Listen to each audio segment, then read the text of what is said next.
right, we're going to get started. So first, I'd like to welcome you all here, especially those of you who have not been to one of our workshops. We want to just thank you for spending tonight with us. So we are going to talk about, the topic is you can't outlive your lifestyle. What we're going to be talking about, as we do with all our workshops, is how to create healthier lives, but not just healthier lives, longer lives. And not just longer lives, but vitalistic longevity. That's what we're going to talk about. So when most people are asked how important is health, most people say yes, it's at the top of the list. How important is living a long life? Yes, that's important as long as I'm healthy. The problem is we have these goals, but we don't have action steps or a life plan that is congruent with reaching those goals.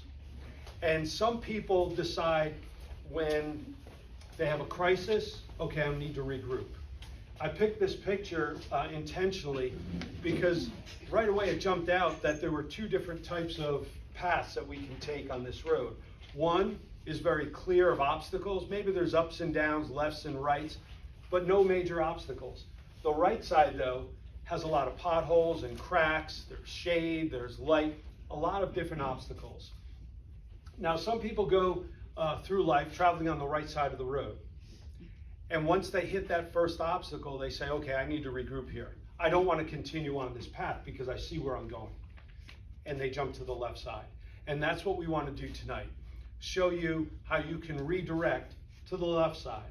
Or if you're on the left side, how you can continue to build momentum on that side of the path.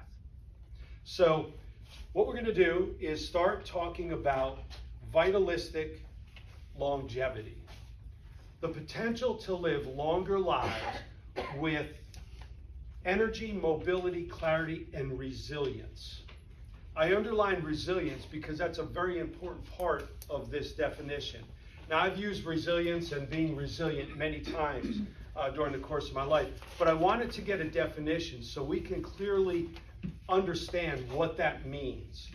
Resilience is the capability to stand, adapt, and recover from stress, difficulties, and change. So the ability to adapt to stress is resilience. When I read this definition, it hit me right away. That's what health is. One definition of health by a member of 5 Nobel Prize teams, Dr. Hans Selye, says, health is your body's ability to adapt to the ever-changing conditions both inside and outside the body. So health is your body's ability to be resilient. And as long as we are constantly adapting to the changes that occur and then responding properly to those changes, we have resilience. We have a better health potential because we all have potential within us. Some of us see that potential in different ways and at different times, but we all have the potential to be healthy. That's our natural and normal state, to be resilient and healthy. So when I look at health, I say, okay, I know what on the surface we need to do. We need a healthy diet. We need to exercise. We need a healthy mindset. We need emotional clarity. We need rest, sleep, time to recuperate. That's what health is. Now, if we go a little bit deeper, we understand what health is on a cellular or biological level. So I said, okay, let me see what scientists, how they define health, because it's going to be a little different than healthy diet and healthy mindset. They're going to get down to the biological requirements. So what I did was I studied epidemiologists, gerontologists, scientists that study healthy aging, biological aging. These are the requirements that kind of overlapped when I studied all of those different disciplines. We need metabolic health. We need to have cellular energy. We need low chronic inflammation. We need muscle strength, cardiovascular fitness, a healthy diet. We need stress and hormone balance. We need quality restorative sleep. We need to avoid toxins, things that will cause our body stress. And then social connections, mental flexibility, learning, and purpose. This is what our body requires. These are the ingredients. So we're going to talk about each one of these, either individually or in conjunction with the others. But we're going to touch on all these, especially the first 10. Because I know we've heard a lot of these words. You know, metabolic health. Metabolic health is kind of the new catchphrase that we hear a lot now when people talk about health. So we're going to define it. We're going to understand it. Tonight's talk is going to be a little different than some of the workshops I've done before, because we're going to get into a little bit more of a sciencey head. Because I feel it's important, if you understand the foundation, well, all the other stuff just makes sense. But if we don't have an understanding of what we're trying to describe and explain, like, okay, what are triglycerides? What are HDLs? Yeah, I've heard this. I know the numbers, but what do they mean? So we're going to talk about tonight. When you leave tonight, you will have a clear understanding of what your body needs from a cellular level. And then we're going to apply that on the macro level. We all have the ability to be healthy, and our health, our biological aging, is based on our physiological health or physiological resilience, our body's ability to change. So let me explain a little bit about how we age. And I've explained this before, but I think it's important to bring up again. We all have a blueprint, a playbook inside of us. It's called our DNA. It's like the playbook for everything that happens in our body, how our body has the potential to exhibit health and function. So picture that DNA, which is in the nucleus of cells, some specific cells, as a clear, vibrant, beautiful picture. And it's the size of an 11 by 17 sheet of paper. Now, eventually, that DNA is going to need to be copied because cells die, they get damaged. So we're going to copy that vibrant picture. The problem is, after we make enough copies, we kind of lose the clarity. And eventually we make so many copies, it's not legible anymore. And if you look at genes, a gene is like a little circle with a tail. The tail is called a telomere. That's where the potential for that gene is. Okay? Now, we have this 11 by 17 sheet of paper, but our copier is 8.5 by 11. So we're cutting off part of the potential. Every time we make a copy, it gets a little less clear, and we cut off a little bit of that potential. So eventually, we can't read it anymore. That's when we die. Now, what causes us to make copies? Our body's inability to exhibit resilience. When there's more stress on our body and it can't adapt, or we're overloaded with chronic stress through years and years, we need to make more copies. The body is taking a beating here, right? So we keep going back to the playbook. We make more copies. Eventually, the body can't read it. That's how we age. The less stress on our body, the more our body can stay with these original pictures, or more clear pictures or playbooks. So our biological aging is based on our physiological resilience. Now, I know what some of you are saying, wait a minute, now you don't know my family, because I have a family history of the men die around this age, or women, or, my family has a history of high blood pressure, or diabetes, or cancer, fill in the blank, whatever you want. I hear this all the time. The problem is genes don't cause problems. We don't have a high blood pressure gene. A genetic disorder is only about 5 to 10% of the chronic conditions and diseases people have. It's called monogenic. Down syndrome, cystic fibrosis, Huntington's disease. These are the types of conditions that are genetic. High blood pressure is not a genetic problem. Diabetes is not a genetic problem. But wait a minute, my family history, no, they have a polygenic problem. Genes plus environment. I'll say genes plus lifestyle, right? What do we pass down? Lifestyle. This is the way we've always done things. This is what we eat for Christmas, right? This is what we give our kids. So genes can be expressed if they're in the right environment. You look at a swimming pool, and the water in that pool, you test the pH, and it's acidic. It has a low pH.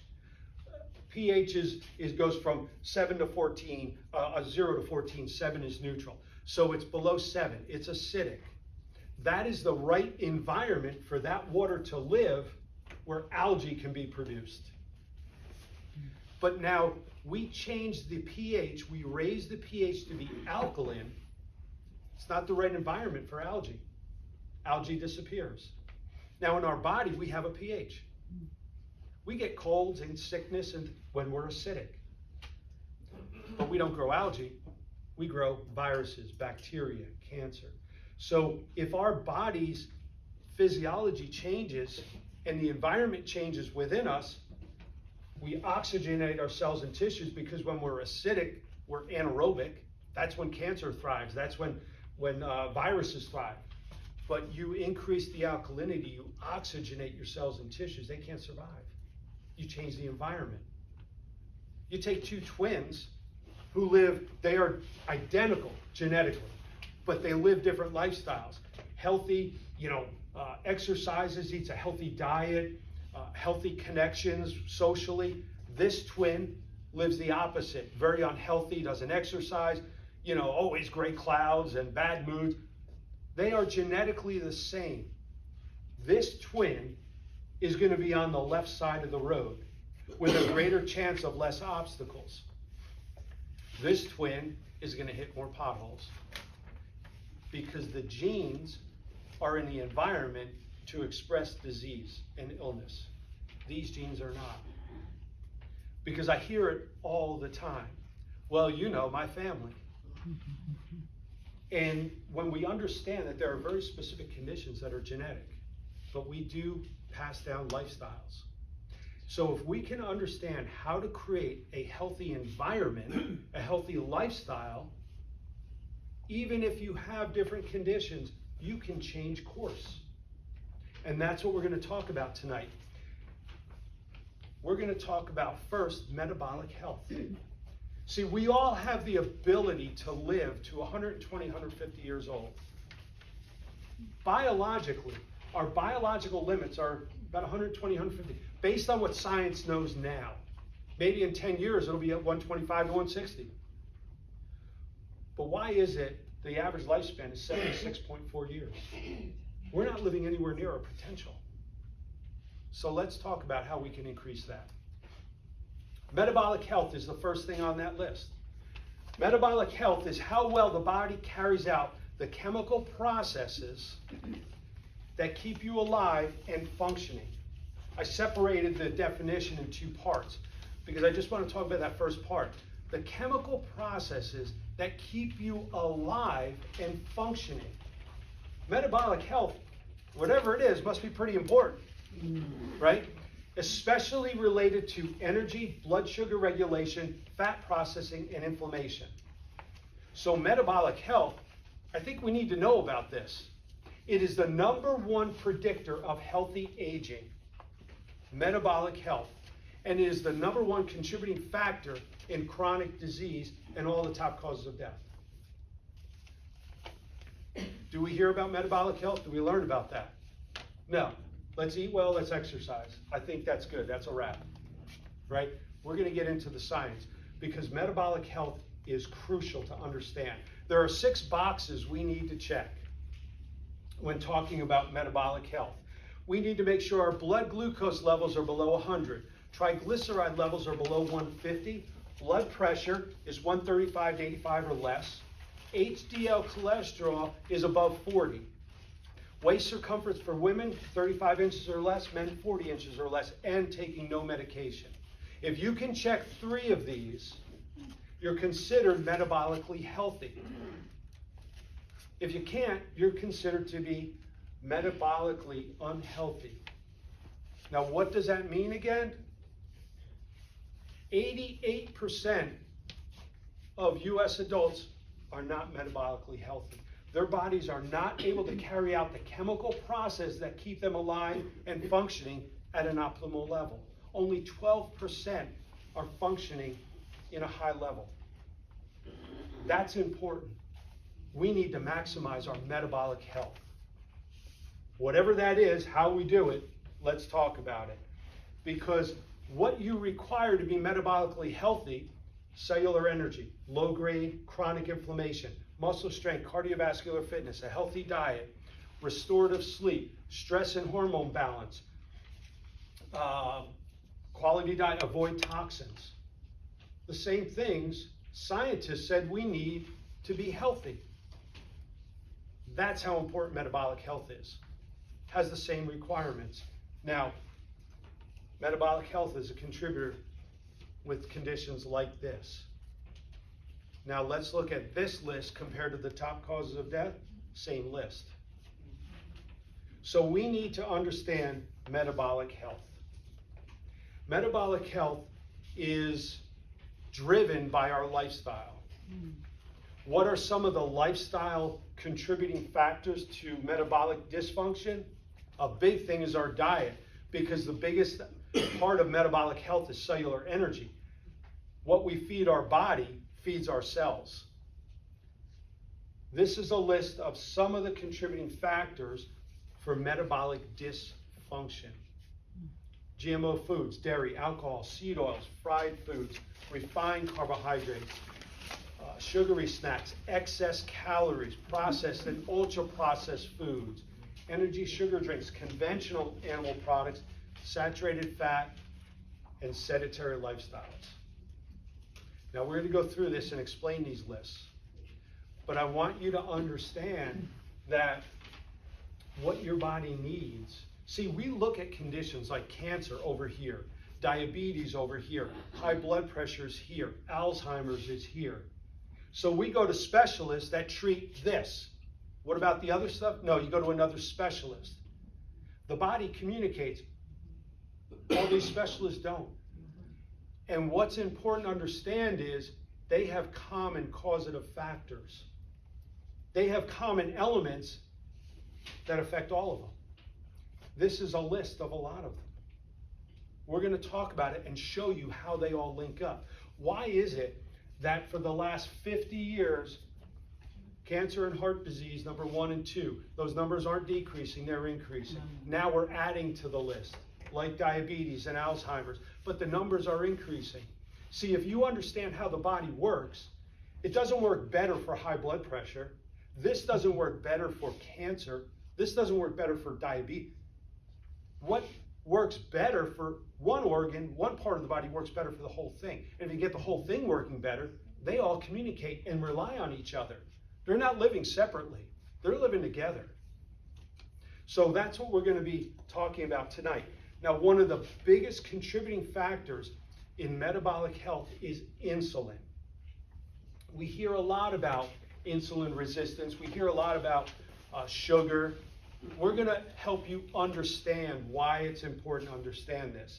Because insulin resistance is the number one contributing factor to metabolic health. So let's just go through a couple little slides to understand what insulin is. It's made in the pancreas. It helps to escort glucose into the cells. And it decreases the liver's need to make more glucose available in the blood. So let's talk about this. Let's understand this. Now, insulin regulates blood glucose. Now, we eat food, proteins, carbohydrates, fats, vitamins, minerals, phytochemicals, all those foods. We're going to talk about carbohydrates for this part of the talk. So we eat carbohydrates. They're basically broken down in the small intestine. They're broken down in the small intestine. Then the smallest particles, glucose, permeates through the wall of the small intestine into the blood. Glucose is in the blood. It's just hanging out. It's wandering around. Doesn't know where to go. So the pancreas says, hey, let's put insulin out in the blood, escort glucose into the cells. So insulin escorts glucose into the cells. Insulin has the key to open the door so glucose could go in the cell. That's our energy. We'll talk more about that in a minute.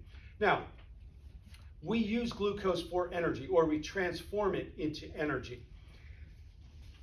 When we don't have enough glucose in the cells, the body says, whoa, we're at a shortage, we need energy. Hey, liver, you store glucose, you have some reserves called glycogen. Convert the glycogen to glucose and put more out in the blood because the cells aren't getting it, but we already have enough. But insulin, if insulin can't put the glucose in the cells, now the body's out of balance. So let's take a look at how this works. This picture of the pond here is what a cell looks like. So that cell has different what's called organelles. The red arrows point to the mitochondria. The mitochondria are the powerhouse of the cells. Those are the engines. Now, glucose gets escorted into the cell by insulin. Then we transform it into ATP. That's our fuel. That's our gasoline. Now, there are some byproducts to this, like free radicals. We're going to circle back to that at the end. That's going to be very important. So glucose fuels through ATP the mitochondria, the engine. So you picture a train, and it's a long train. It's got a lot of stuff on it. So it has like 10 engines on it, okay? Those engines all have to pull that train. If one engine doesn't have the fuel, that train is not going to move as smoothly. It's not going to get to the destination on time. All the engines have to be working together. And that's the way the body works. We have 30 to 40 trillion cells in our body. The blood, the brain, the lungs, the liver, billions of cells in each organ. Now, take the liver, 240 billion cells. In each one of the cells, there's over 2,000 engines, mitochondria. All those 2,000 mitochondria have to have sugar, glucose, as fuel to help it run the liver. 2,000 mitochondria in one cell times 240 billion cells. That's a lot of mitochondria. That's a lot of engines. So we have to make sure this insulin character is on the job and making sure it's helping to fuel the engines. Because if insulin isn't able to get glucose in the cells, our cellular energy decreases. That affects our metabolic health. So that process has to take place without any delays, any obstacles. Now, we have all these cells. We're going to store some energy. We're going to store energy in the muscles. The muscles can store glucose. About 65 to 75% of the glucose is stored in the muscles, 25% in the liver, and then in fat and organs. But most of it's in the muscles and the liver. Now, we use that storage when we're exercising, when we are needing energy. So glucose is kind of like kindling wood. It starts the fire, but it's not going to last all night. We need big pieces of wood. That's our reserve. That's our fat. Glucose is used by the brain. 50 to 60% of the energy is used in the brain. Brain's never stopping, right? It's a problem if it does. The muscles store 20 to 30% of the glucose, and then the other organs the rest. So think about this. Your brain has billions of cells and trillions of mitochondria. It needs sugar to function. Have you ever not eaten all day, not slept real well, your brain's not rested? It's like brain fog. Wait, say that again, I'm not with you. You're not on, you're not clear, right? Where are my keys? I forgot my keys, I can't even think. That's what happens when our brain doesn't have the energy it needs, the fuel, because it's got all these engines that have to pull it. 24 hours a day, 7 days a week, from day one to the last day. That's how important this process is. Now, let's talk about what causes interruption in this process. It's called insulin resistance. Insulin resistance is when the body's cells are not getting glucose. Therefore, we don't have the energy to pull the train. What causes insulin resistance? Now, a lot of times, especially in the past, we've been told it's sugar. Stay off the carbs. Don't eat a lot of sugar. Sugar isn't the problem. Now, it can be part of the problem depending on what type of food we eat. The real problem, though, is excess visceral fat that builds up in the cells. See, when the cells aren't getting glucose, the body says, hey, we need to go to reserves. We need energy. We need to figure something out here. So now the liver says, let's go ahead and bring some fat into the picture. So now we have fat that enters the cells. It disrupts the signals that insulin is using to open the door. So now it disrupts our cellular energy. It disrupts our metabolic health. Now our body doesn't function as well. It doesn't function as well as if there's glucose in the cells. We're going to talk about how fat interrupts the process, but visceral fat blocks glucose uptake. Diabetes has more to do with fat, saturated fat, visceral fat, than it does to do with sugar. Go to these wild gaming areas and try to look for animals that all they do is graze on fruits and, sometimes different meats, but they eat a lot of fruit. They're not having insulin problems. They're not diabetic. They're not overweight. They're lean, strong, muscular. It's fat that causes the problem. Now, for some reason I'm having a problem with this thing here, so bear with me. So, we're going to do it this way.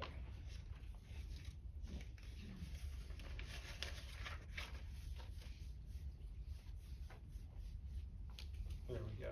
Okay, we're going to go back to this one. So insulin is supposed to get in the cells. But when we have an increase of fat, it blocks the ability of insulin to do its job. That causes what's called oxidative stress. We'll get into it a little bit more when we talk about free radicals, but I just wanted to name drop again. So let's go back now and talk about the lifestyle factors that affect insulin resistance. Now, this isn't one drink. This is chronic, right? Years. Alcohol, excessive calories, refined carbohydrates, processed and ultra-processed foods, energy drinks, sugar-filled drinks, high fructose corn syrup, sedentary lifestyles, increase in saturated fats in our food. These are the type of lifestyle choices that obstruct insulin, that cause insulin resistance and obstruct insulin from doing its job. Now, if insulin is not doing its job, our cellular energy decreases. That's one of the requirements for health. That's what mobilizes our body, causes it to function. And now our metabolic health is compromised. So when we have insulin resistance, these are the types of conditions that result over years and years. Notice this list doesn't just have diabetes. But you notice something else next to Alzheimer's? Type 3 diabetes. Alzheimer's is now being called type 3 diabetes. Why is that? Diabetes is over here, Alzheimer's is over here. They're not connected. How many cells does the brain have? Billions. Does the brain need glucose to fuel the mitochondria, the cells in the brain? So if you have billions of engines in the brain alone, they need energy, they need fuel. If they're not getting the fuel, I have a brain that's like, I'm tired, I can't think, I don't remember, what did you say? Years and years and years of fat uptake in the neurons and the brain cells cause the brain to not function. Alzheimer's now is a sugar problem. It's an insulin problem. That's why they call it type 3 diabetes. I'll circle back to it in a minute. Visceral fat. If fat obstructs insulin uptake and can now disrupt metabolic health, we need to understand this. most people think fat is like this tissue, right? We've seen pictures, this yellow tissue that's like in the body. Fat is almost like an endocrine organ. It's alive. It communicates with the body. Wow. Stored in the abdomen around the organs is what's called visceral fat. I failed to mention this before, and you don't have to flip to it, but the last page of your worksheet there, I list a bunch of videos that are on our website. So visceral fat, there's a video called The Importance of Body Measurements. It'll explain how to measure for visceral fat at home. Okay, so there's a bunch of videos there. But basically, we store fat in one of two places: subcutaneous fat under the skin, or visceral fat. When I go like this and I can pinch this, move it around, that's subcutaneous fat. If it's really firm, you can't pinch it, you can't grab, that's visceral fat. That's the bad fat. Now, we all need some, but in excess, it causes disruption for hormones, for metabolism. It obstructs insulin and causes inflammation in our body, chronic inflammation. Visceral fat, think of it as your adrenal glands, your thyroid glands. It's an endocrine organ. So what takes place here? Now, I'm going to go over a couple of words. We're not going to talk about all these slides, but I want to mention some of these words because we throw them around and most people don't really know what they mean. Triglycerides. Triglycerides are stored fat from the diet. Okay? We'll just keep it simple. Fatty acids are triglycerides that are traveling through the blood. Okay? So, when do we have a lot of fat in the blood? When we don't have glucose available, when maybe our diet is void of carbohydrates, good healthy carbohydrates, when we're exercising a lot. The kindling wood will let us do the 100-yard dash, but 20 miles, now we need to kick in some big pieces of wood, right? That's the fat. When we're fasting, when there's stress, stress causes an increase of visceral fat, mobilizes fat from storage, moves it around the blood.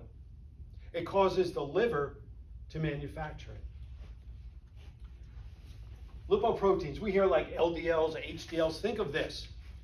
Lipoproteins are cholesterol and fat, right? We have VLDLs, so they're made in the liver. Fat's stored in the liver, right? A little bit, not a lot. But when we export fat from the liver, we package it in what's called very low density lipoprotein. That's how it travels through the blood, in that package. LDLs can bump into VDLs and say, let me transform you. LDLs carry cholesterol to organs and tissues, not organs, but different tissues of the body. HDLs, they remove excess cholesterol from the blood. So in school, I used to think of happy and lousy. Happy HDLs, that's why we want 40 or more. LDLs, lousy. They're bad. Now, if we have a buildup of LDLs in the blood, that's not good. That's increased cholesterol. That's your plaquing, right? That's arteriosclerosis, high blood pressure, strokes, things like that. So let's go back now and talk about visceral fat. Fat produces inflammation. When we have high levels of visceral fat, it causes an inflammatory state in our body. Now, when we're in an inflammatory state, that's good when we sprain our ankle, right? We need inflammation. That's an appropriate time for this response. But after the ankle's healed, the inflammation goes away.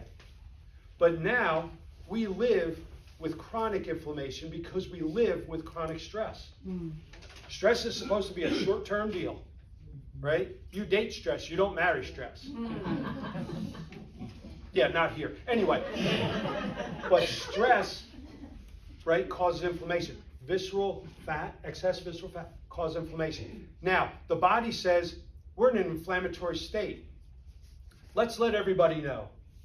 So it releases cytokines. Cytokines are the little protein messengers in the immune system, letting everybody know we need inflammation. Now, when we have increase in cytokines, it decreases nitric oxide, NO. Now, what does that all mean? Nitric oxide causes elasticity of blood vessels, causes them to be like movable, rubbable. They're very pliable. They cause dilation of blood vessels, blood pressure. Small hole, a lot of blood, there's going to be pressure on the walls. You dilate it, you disperse that pressure. Causes dilation. Decreases inflammation in blood vessels. So now we have the suppression of nitric oxide, rigidity of blood vessels, inflammation in the blood vessels, constriction of the blood vessels, high blood pressure, arteriosclerosis, strokes, inflammation causes plaquing. That's why visceral fat, increased amounts of it, talks to your body. Now, when we have more fat traveling around in the blood, the body says, we must need more for energy. So now we release more into the blood. We have greater amounts of fat in the blood. Visceral fat causes a thrombic effect in the blood. We don't need clots. We're responding to something that's not there, right? We don't have an acute situation, but over years and years, now we have increased clots in the blood. We have things like strokes. And let me be clear on this too. We think of visceral fat, there's something called skinny fat. From the outside, person looks thin. On the inside, they have a lot of visceral fat. Right? So it's important to understand that. Fat alters hormones. What kind of hormones? Something called leptin and ghrelin. Leptin is in your fat cells. When we have enough fat in storage, ghrelin tells the brain, stop eating. We're good. We have enough in storage. Leptin is its counterpart in the stomach. When our stomach is full, leptin tells the brain, stop eating. So these guys are important for cessation of appetite. Processed food, refined carbohydrates, dairy, they don't stimulate leptin. You can eat a bag of chips, right? Because your brain never knows you're full. How many apples can you eat? 1, maybe 2. They stimulate leptin and ghrelin. So you can't overeat on fruit and vegetables because they stimulate leptin and ghrelin. When we have high amounts of visceral fat and high amounts of fat in our diet, they don't stimulate ghrelin and leptin. So we keep eating. People always say, oh, Thanksgiving dinner, I get tired, I eat so much. That's because you don't stop, because the food you're eating doesn't tell you to stop. We think it's the tryptophan in the turkey. No, it's because you're so tired. Your brain's tired. When we have an increased amount of visceral fat and fatty acids in the blood, and they mix with insulin like growth factor, that increases tumor growth. That increases tumor growth, cellular growth. There's your cancer cells. They love this. They grow. More sugar in the blood, we think sugar, cancer. This is some of the connections. They increase cortisol. Visceral fat causes a stress response in your body. Cortisol is released.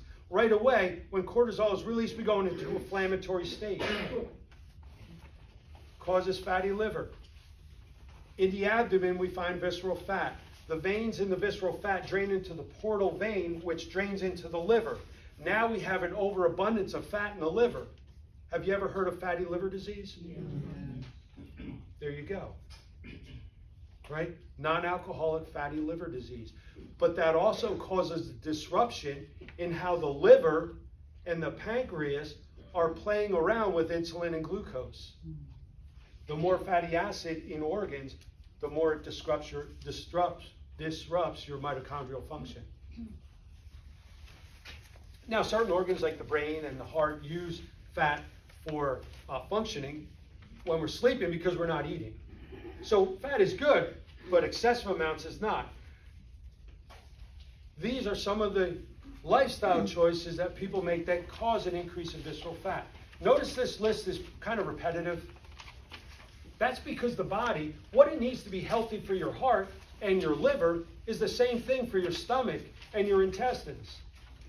It doesn't change. Dairy, 60 to 70% saturated fat. We're the only animal that when we stop drinking our mom's milk, because we're really smart, we say, hey, let's go to another animal that has a totally different digestive tract and drink their milk. Right? 60 to 70% saturated fat. And we don't produce the enzyme, lactose, that breaks down lactase. That's why everybody's lactose intolerant. Right? Lactase can't get at the lactose. After we're weaned off our mom, we stopped making that enzyme. About 4 or 5 years old or so. That's why we have that film on our mouth when we drink milk. Have yogurt. Because your body said, get rid of this. Right? So there are experiments that are done with mice. They cause the addictiveness of cocaine and cheese with mice. Oh, I forgot to mention, cheese stimulates the same addictive centers as cocaine, methamphetamine, and heroin. What? I forgot to mention that. Now, they get these mice addicted to cheese and cocaine. They take away the cheese and the cocaine. When they re-enter it, where do the mice go? To the cheese. Hey, we have a beautiful salad here. Let's put cheese on it. Let's put creamy dressing on it. A potato, let's put cheese on it. Cheese on everything. Have you ever noticed when you go to the restaurant, how many times they ask you if you want cheese? Yeah. Literally, people are addicted to it. And people don't even know it. It's designed that way. There's no nutritional value in this. Right? You ever read the side of a milk carton? Fortified with? Because it doesn't come with it. Vitamin D, calcium, it's within the bond that we can't open because we stopped making the enzyme to open it. Eat your green vegetables. Your calcium or vitamin D comes from that. Go stand in the sun for a little bit. Alcohol, because of the excessive sugar, right? And most people, late at night. Seed oils. It has been ingrained in us that you cannot put anything in the frying pan unless there's oil in it first. That's cooking oil. That's how much we have been marketed. It's cooking oil. Now, what is oil? 100% fat. 120 calories in a tablespoon of fat. Who uses a tablespoon? No, we just, right? And it's absorbed in the food, then we eat the food. So you're going to steam vegetables. Oh, let's put some canola oil in there. You ruined them. Saturated fat with no nutritional value at all. Causes inflammation, causes oxidative stress. Heating oils causes oxidative stress. Increases free radicals. We're going to circle back to it, but I want to throw out the word. There's a whole thing of seed oils. We did a video on it about how it's packaged, how it's stored. Most seed oils are rancid before it even gets to your home. Fried foods. What are they fried in? Seed oils. Sugar snacks, refined carbohydrates. Do you know how they refine carbohydrates? Okay, this is why fruit and vegetables do not cause a problem with weight. Take a balloon, put a marble in it. That marble is called the bran. That's where the protein, the nutrients are. The outer layer of that balloon, the outside of it, is called the bran. That's the fiber. The inside space is the starch. When you eat that balloon, be it an apple, an orange, a squash, whatever, you're eating the whole thing. Where is the fiber connected? Not to the bran, to the starch. Because most fiber is insoluble, so it passes through you. So you don't keep the starch. It's connected to the fiber. It's designed that way. But, because we're really smart, we're going to change it. We're going to change it, and we're going to refine it. We're going to take the bran, the fiber, off of the starch. And we'll take the germ out too. Why not? Right? So now what are you eating? The space. Starch. It's not going through you. It's staying in you. That's why refined carbohydrates are not healthy. Now, I'm going to skip down to conventional animal products. The reason why I say conventional animal products, so when we're eating meat, say from this big ag-tech farm, right? Or a private, small, organic farm, they're going to eat, the animals are going to eat differently. What are they going to feed the animals in this big ag tech farm. They're going to feed it food that's going to help it gain weight real fast. Faster it gains weight, faster it goes to market. And I'm not going to get into this part, but obviously we're going to give it hormones, antibiotics, and steroids to pump it up so it gets really big, so we make more money. But now, the animal eats the refined carbohydrates. It gets really big, fast. It gains fat. Now, we eat the animal, we're eating that. We're eating what the animal ate. When you eat organic, no hormones and stuff like this, 100% grass-fed meat, they're going to be eating grass, congruent with what they're designed to eat. Now, there's a ratio, omega-6 to omega-3, fatty acids, right? Omega-3, we'll just say those are the good ones, omega-6 are the bad ones. They're both good, but we need them in a good ratio. When you eat a grass-fed animal, it's going to have a ratio of like 1, 2, 3, 4 to 1, omega-6 to omega-3. Healthy ratio. When you eat a conventional corn-fed, refined grain-fed animal, that ratio could be 15 to 20 to 1. Omega-6 to omega-3, now you get your cholesterol. Now you get your plaquing. Now you get your scarring in the arteries. But marketing people have done a great job.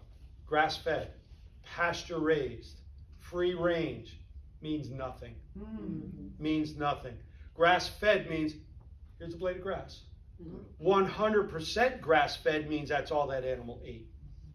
Pasture-raised means, hey, I'm going to put a hole in the fence. If you want to go out there, you can. That's it. You have a barn full of thousands of chickens and you put a hole in it. That chicken over there doesn't even know there's a wall over there. Never going out. But outside accessibility. We did a video on it. You can check it out. You have to understand what the labels mean. It's marketing to get you to buy a product. People say, oh, now wait a minute, like organic and 100% grass-fed meat is going to be a lot more. I go to Whole Foods and I look. Conventional meat, $7.99 a pound. Organic, 100% grass-fed meat, 85% fat, $8.99. 93% fat, or fat-free, $9.99. Not that big of a difference, but an investment in your health. Refined carbohydrates, excess calories. Obviously, that's going to produce visceral fat because when you're expending 1,000 calories in energy a day, but you're taking in 1,500, there's a 500 difference that's going to be stored.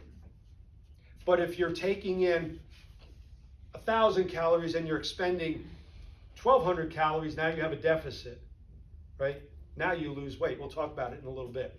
Processed food and high fructose corn syrup. Processed food, look at any label, it's going to have oils in it. Chances are it's going to have high fructose corn syrup in it. Processed food causes oxidative stress. Processed food causes more fatty acids in your body. Those are stored as fats. Processed foods, ultra-processed foods, same thing. Energy and sugar drinks can increase saturated fats and a sedentary lifestyle. Why does a sedentary lifestyle cause increased visceral fat? Because your body's not moving as much, and it says we don't need a lot of energy. So if you don't need a lot of energy, you don't produce as many mitochondria. So you're not utilizing fat as an energy source because there's no need. You're not moving. That's why exercise is not optional. That's like part of your core curriculum. You got to take that class. Exercise is how we're designed. You have to look at how the body's. We're hunter-gatherers. We're just living in captivity, right? But we are hunter-gatherers. We're designed to move. We're designed to move every day. But we don't live congruent to how we're designed. I'll take the elevator. I don't walk up 10, that's a whole flight, right? Right? I'll Uber or I'll drive to, down the street. Right? We're not designed that way. We're designed to move. So, see, this tells me I'm taking too long. It shuts off. This is what 500 calories looks like in your stomach of oil. 500 calories of oil. How much oil can you consume? A whole lot. It doesn't stimulate leptin and ghrelin. You don't know you're full, so I'll have another chip. I'll have another snack. Cheese, butter, and nuts. Doesn't fill your stomach up, does it? Lean fish, meat, doesn't fill your stomach up. And none of those tell your body, stop eating. So you can fill your stomach up with a whole lot of those. But now, 500 calories of fruits and vegetables, fiber-filled food, that fills your stomach up. Fiber absorbs water, so you get full. This also stimulates leptin and ghrelin. You're not going to have too much broccoli, guarantee it. You're going to shut off, but you'll overeat on the other stuff. This is what it looks like in your stomach. That's why you can overeat on the chips and the ice cream. That's why fruits and vegetables, you're not going to overeat on them. Your body won't let you. So 500 calories is very different depending on the different parts of, or different types of food that we eat. Now, why is this an issue? Look at from the 1970s to now. 1970s, 47% of our population, adult population, was overweight, 14% was obese. Today, 73% overweight, 47% obese. The scary numbers are below. 2 years old to 19 years old. 1970s, 5% of our children in that age bracket were overweight and obese. Today, 16% and 20% obese. That's why our kids, this generation of kids, is not expected to outlive their parents because they can't. Their metabolic health is compromised. Their cellular energy is compromised. They have insulin and sugar imbalances. We need that to propel our body, to move this train. It is now standard protocol for doctors to check the blood pressure of 2-year-olds. Because there are so many incidents of high blood pressure starting at 2 years old. Because diabetes now, we're seeing early signs of that at 2 years old. 2. Read the food containers of babies. It's not even food, it's ultra processed. It doesn't even have anything in it that child can use. Now we're working on that, thank goodness, and hopefully that will change. But that's the importance of understanding what we eat. What was different in the 70s? High fructose corn syrup, GMO foods, processed foods, fast food restaurants. Those things didn't exist like they do now. That's when we started introducing them. Look at, just Google chat, whatever that thing is, and you can see the trends from the 70s till now, right? All processed foods, refined carbohydrates, high fructose corn syrup, GMO foods, from the 70s up to now. Oh, low fat, no fat. We were so confused, we didn't know what to do. Right, Jane Fonda, what do I do? How do I exercise? But this is scary because our kids are now unhealthy because they see lifestyle choices made that are the same generation after generation. It's not their genes. These kids don't have different gene sets than we do. They don't have different requirements than we do. They have different lifestyles than we did. Even fast food when we grew up was not like it is now. My daughter's over studying abroad. They don't allow all this type of stuff over there. They don't have the conditions we do. Do you realize that Alzheimer's, I'm trying to think of all these, a lot of these conditions did not exist in other parts of the world until we said, hey, let's bring you our fast food restaurants. Yeah, I want to live like Americans. Well, now you're living like Americans and you're not healthy. Right? How to reduce visceral fat. Here's a good thing. Visceral fat responds so quick to lifestyle changes. Caloric deficit. Use like MyFitnessPal. Just track your food for a period of time. Track your protein, carbs, fats, and your fiber. Because most people don't eat fiber. The only foods you have fiber with are fruits and vegetables, whole grains. Okay? But if you are expending 1,000 calories a day in energy, take in 800. You're in a deficit. Now, you don't want to live like that for the rest of your life, but that stimulates the mobilization of those big logs. Right? That's what we need. Regular physical exercise, 20 minutes a day is what we're required to have. 10 minutes a day of vigorous exercise. Some of the best things you can do: slow, steady state cardio, walking, moving at a steady pace, doesn't have to be fast, steady, low energy producing exercise or consuming exercise. You do that regularly, you will lose weight, but you have to do these other things too. You know, you can't get back from running and say, let's go to McDonald's. Adequate restorative sleep. When we have a lack of sleep, it increases cortisol, increases stress, increases inflammation. When we have restorative sleep, all those things are suppressed. Our body heals, rejuvenates, gets ready for the next day. We have this clock called our circadian rhythm. I think it's timing of food, or it's in your videos, right? We have this circadian rhythm. When our body is more receptive to taking in food, when it's less receptive to taking in food. We have to be aware of things like that. Reducing stress, improved insulin sensitivity. If you can get your sugar and your insulin balanced right away, you have a positive impact on how your body mobilizes fat in the blood and stores it. And eating healthy, whole food, fiber-rich food.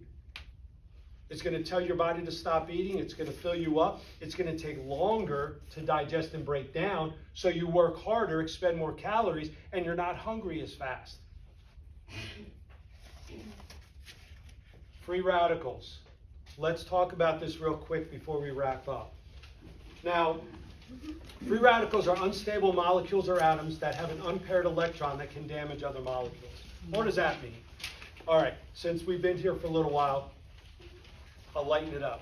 Obviously, I know a lot of you are looking at me saying, he's good. No, not good.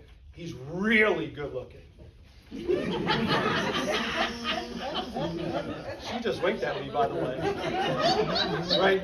So I go to a party, I always have a date, obviously. Right? So I'm one, my date's one. We're two, we're even, we're stable. Now we go to the party, and there are people there that are there alone. They're free radicals. They don't want to be alone. They want a date. They're going to take my date. Now I'm unstable. I'm one. So a free radical is going to grab me, take me. They're going to damage cells. They want to be more stable, but they don't want to come with a date. They want to check it out, see who's there. So they're going to grab electrons from other molecules and atoms to make sure they're stable. But these are bad cells. These are cancer cells. We all have cancer in us. Cancer cells, there's like 11,000 some odd cancers. Why is it cancer doesn't manifest in all of us? Because our antioxidants can balance the free radicals. Oxidative stress is when you have a greater number of free radicals than you do antioxidants. They're outnumbered. See, free radicals are formed when glucose changes to ATP. But we have enough antioxidants, we can balance that. But when they get out of control, that's when it's a problem. That's why cancer cells grow so fast and spread, because our body is the right environment for that to happen. Poor metabolic health, insulin resistance, right? These are the type of situations. Low cellular energy. If our energy's low, we can't fight. We're not fueling the cells to fight. So someone else is going to take over. How do free radicals develop? As a byproduct of the metabolic process, I just mentioned that. But in a normal situation, we can counteract it. UV, pollution, cigarette smoke, toxins, inflammation and stress, chronic inflammation, chronic stress. Deep frying, heating cooking oils, high heat. When you cook meat and you burn it, that's oxidative stress. That's producing free radicals. Low and slow. That's how you cook it. We don't use vegetable oils. We don't use any oils, seed oils in our house. You don't need them. We use water or vegetable stock, and we cook it low and slow. Well, my wife cooks it. She doesn't allow me to do that. I have to clean up. Right? But you don't need that stuff. But cooking oils, when heated, they're not supposed to be heated, cause oxidative stress. Refined carbohydrates, refined sugars, processed food, all form free radicals. High amounts of omega-6, we talked about that. Excessive calories, because you're storing that as visceral fat. And low antioxidant foods, because now you can't counteract the free radicals. Notice this list again.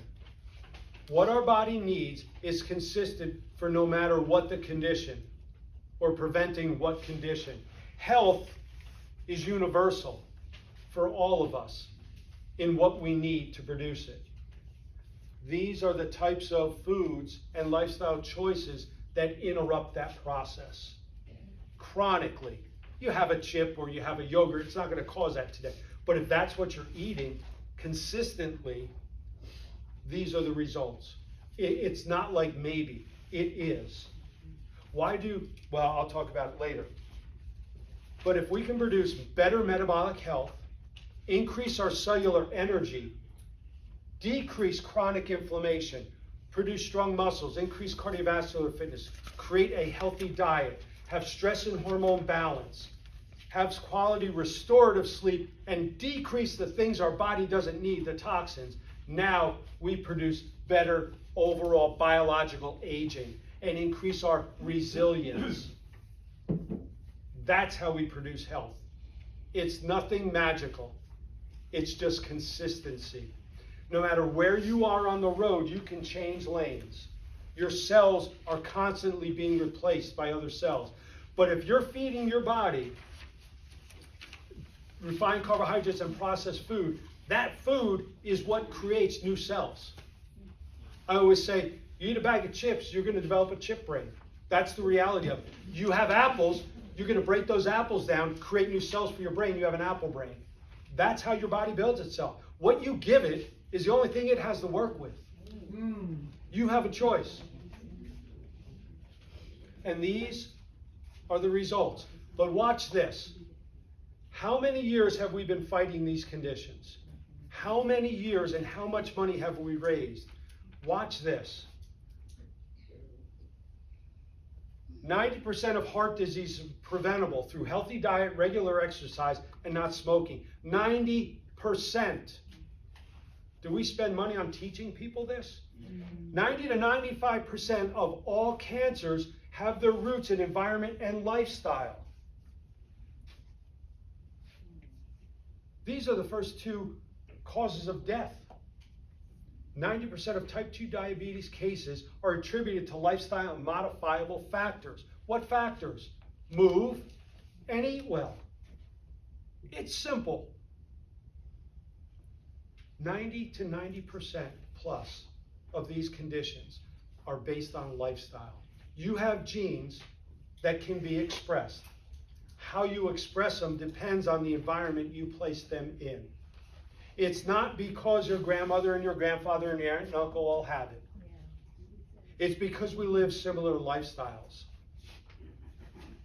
76% of the adults in the U.S. have at least one chronic condition. 51% has two or more. Why is it that people that have high blood pressure ultimately have diabetes, ultimately have high cholesterol? It's not chance, it's not bad luck. It's because the same things cause all of them. But the same things, if done differently, can help all of them and prevent them. 88% of our adults are not metabolically healthy, are not producing the energy that we need to function. You put high test in a Lamborghini, man, you're flying. You put diesel fuel in a Lamborghini, it's not going far. What kind of car do you drive? What kind of car is your body? How do we change all this? Adopting lifestyles that are different. Intermittent fasting is one of the best things you can do. Intermittent fasting, I'm going to tell you, is very simple. You eat, you don't eat until you eat your next meal. Don't eat until you eat your next meal. That's intermittent fasting. Now, some people do it by eating 1 meal a day, 2 meals a day, 3 meals a day. When you eat, it requires energy. As soon as you eat, even if it's fat and protein, insulin is on the job because it says, hey, we're eating, right? So if we eat and then we stop saying, insulin, come out here. If you're constantly telling your kids, pick up, pick up, pick up, they don't even hear you anymore. They are resistant to that tone. That's the same thing with insulin. The pancreas says, I am tired of hearing this. We are insulin resistant. Intermittent fasting. Something called autophagy takes place when we stop eating. Autophagy, by definition, is eating thyself. We have damaged cells traveling through our body. It's the reality. Cells die, they get damaged. What do we do with them? We let them sit there unless we have the time to clean them up. Digestion is one of the most energy-consuming functions of the body. So when you're not eating and you expand that time between meals, autophagy takes place. All of these cells, that their job is to find damaged cells. Can we refurbish them? If not, let's get rid of them and eat them. And we get rid of them. This is a process that, because when we were hunter-gatherers, we didn't know when food was going to be around. Autophagy increases energy in our body. That's one of the most beneficial functions of our body, at rest. But people graze all day. And what do? Let me grab a cookie, this or that. Insulin's constantly on the job. You're causing imbalances right away. And you're not allowing this to happen. Eating windows, your circadian rhythm. You eat a meal at 7 in the morning and the exact same meal at 7 at night. You're more insulin sensitive in the morning, less insulin sensitive at night. You're more insulin resistant. Your sugar levels go up at night. Same meal. Because we're designed based on our circadian rhythm on this natural clock to eat most of our food earlier in the day. Because when we were hunter-gatherers, that's when we needed the energy. At night, we come back to the campfire, have a little something, we go to bed. What do? There's the briars, right? That's when we snack. Not on a salad, but on the sugar foods. Or we'll have a drink. That causes an incredible spike in insulin and increases sugar, but now we're not on the job as well as we are early in the morning.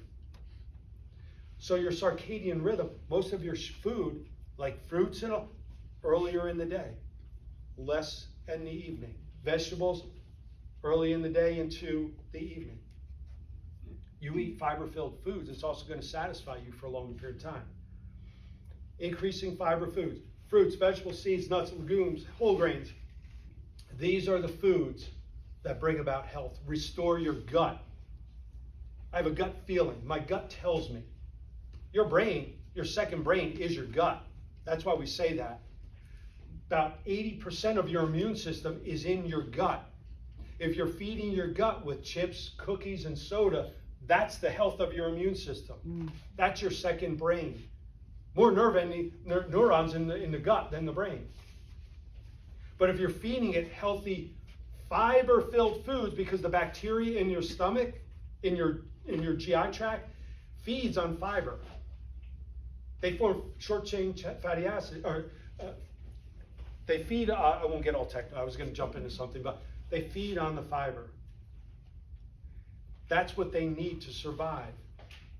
I can't eat beans. They disrupt my stomach. I can't eat this vegetable, it upsets my stomach. Why is that? If you're not eating peppers, the bacteria that are specific for peppers aren't going to be present in your gut. People say this all the time with beans, right? You have to slowly introduce those foods into your body to produce the bacteria that are going to break them down. It's a training process.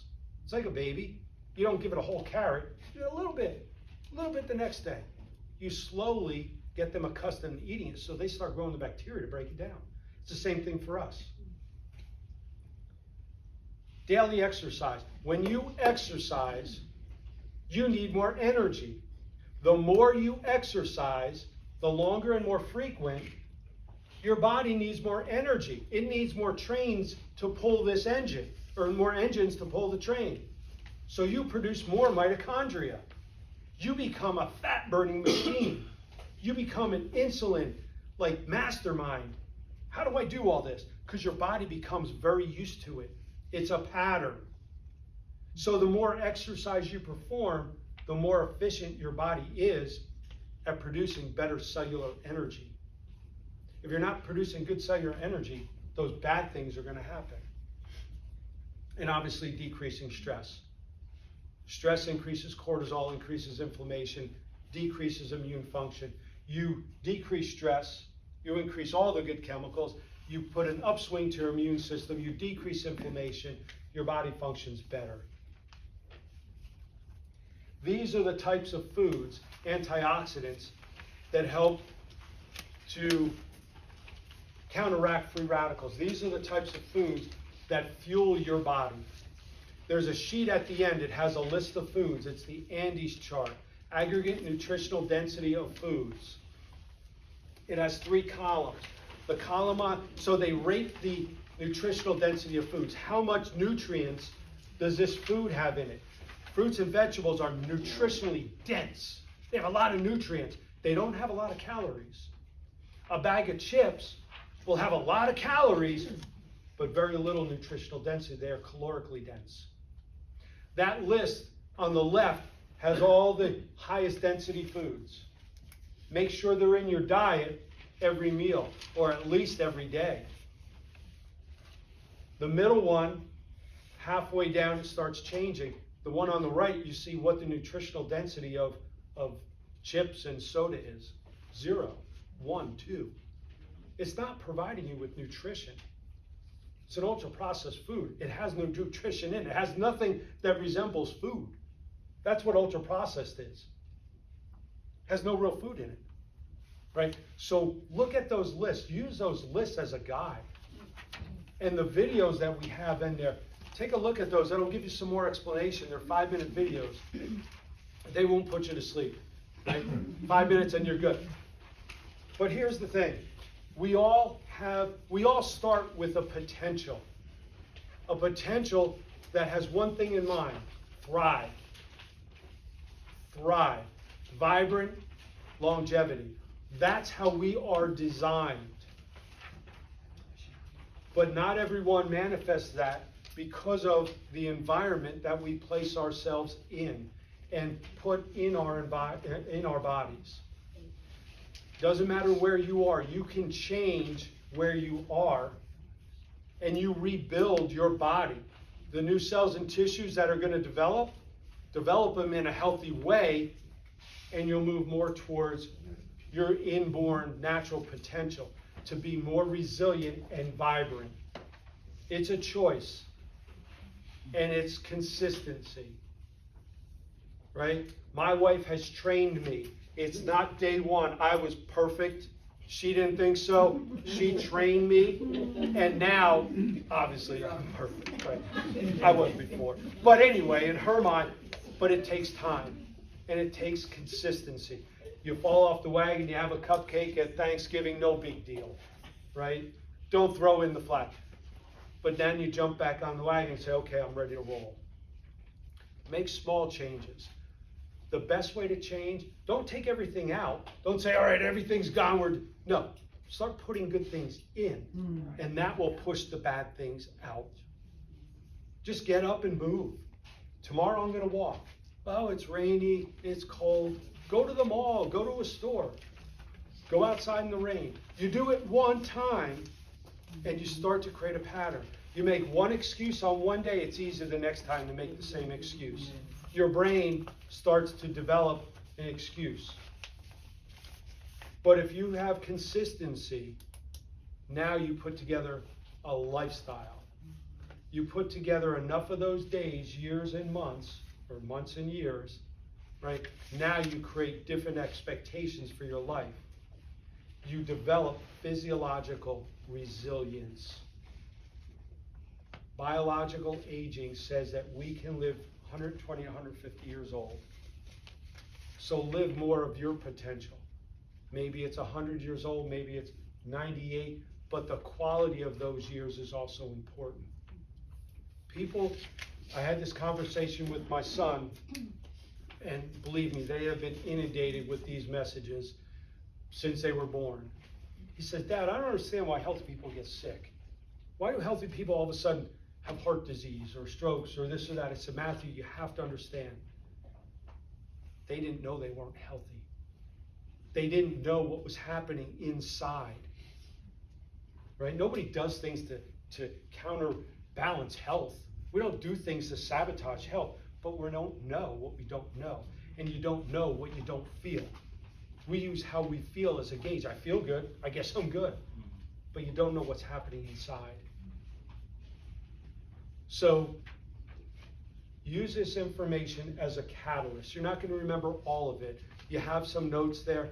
Just remember a couple of those lists and start picking from those trees. Right?